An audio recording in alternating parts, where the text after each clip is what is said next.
Welcome back. The time is 5:39, and joining us this morning is financial expert Mark Goldstein from Safe Money Alliance to give us some advice, the do's and don'ts of holiday spending.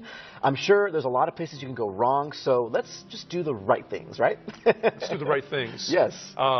Don't wing it. Don't wing it. Oh, Number one, that's what most people do. It's like you have to have a list. I'd like to have a plan. Micro budget, have a plan. Okay. It's like, if you're going to an unfamiliar destination, you want to have a map or a GPS or something. Right. To make sure you get there in the most efficient way possible.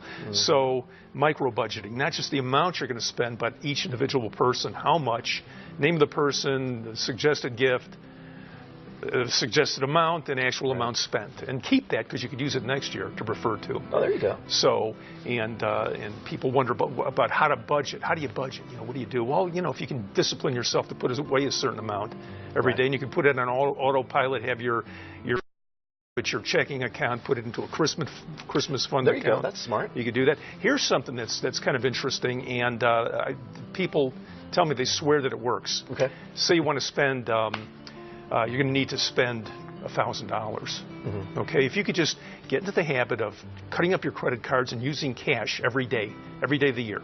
Okay, you're going to spend less, first of all. I'm sure. People tend to spend 30% more when they're using credit cards because there's less of an emotional attachment to plastic than the actual currency you see leaving your pocket. But at the end of the day, you empty your pockets of all the change, put that into your Christmas account, you'll have $1,000 on average. Wow. After 12 months. And you won't even notice. You don't even realize notice. it. No. Absolutely. Okay. So you could do that. Do not invade your 401k.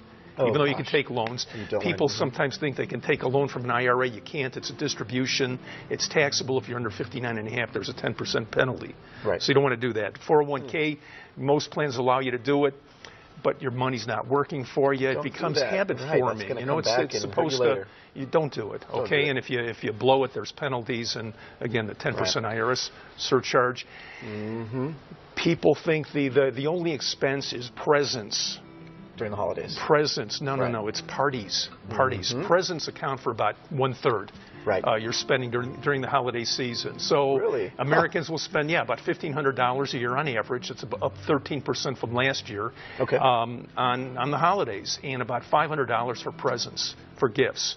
Really? $350 for attending holiday celebrations away from home, $200 entertaining at home, $200 for clothes that aren't gifts, self-gifting, which you like to do a lot. That's guilty. I'm one guilty of your vices. Right. Or for me, one of those expenditures every year is, I'm from San Diego, so traveling for the holidays. There you go. There goes $600. Oh, almost $600.